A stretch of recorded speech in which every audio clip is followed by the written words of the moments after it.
होके हंस पे सवारी अली हमारो दुआरे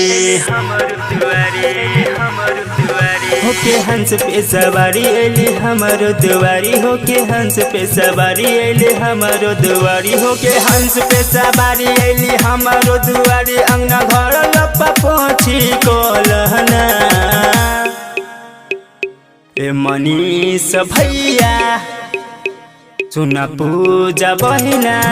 चल माई के दर्शन करना ए मनीष भैया चल माई के दर्शन करना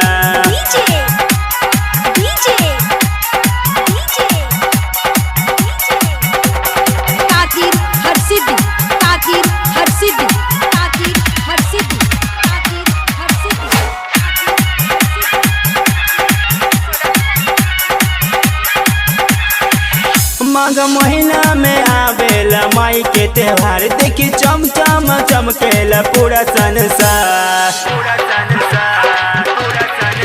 माघ महीना में आवेला माई के त्योहार देखी चम चम चमकेला पूरा संसार। सबे हो जाला मोहन सुनी माई के भजन तिहु एकर सरनिया के धलना ए विकास भैया सुना सोनी बहिना चल माई के दर्शन करना ये विकास भैया चल माई के दर्शन करना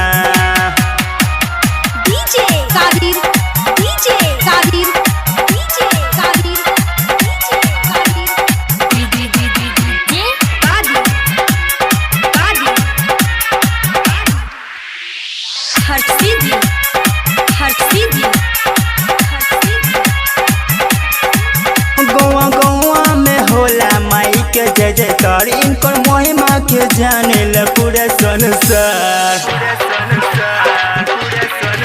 गौआ गौआ में होला माई के जय जयकार इनकर महिमा के जाने ला पूरा संसार। देखो समय बस सुहावन कल माई के पावन बस घियो के दिया जला दहना ए हो चंदू भैया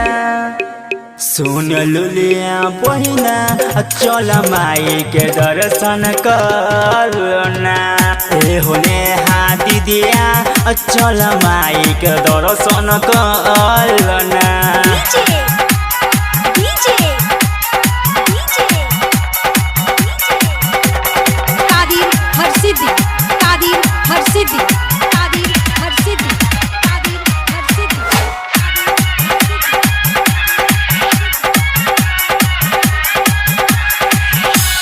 राइटर होशियार संगे प्रेमी विकास माई के भजनिया में लगल बास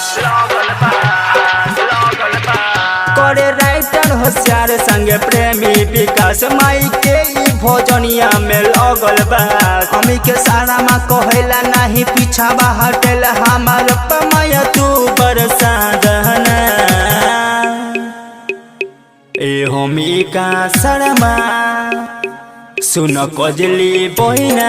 चल माई के दर्शन करना ए खास भैया चल माई के दर्शन करना चलो 963134002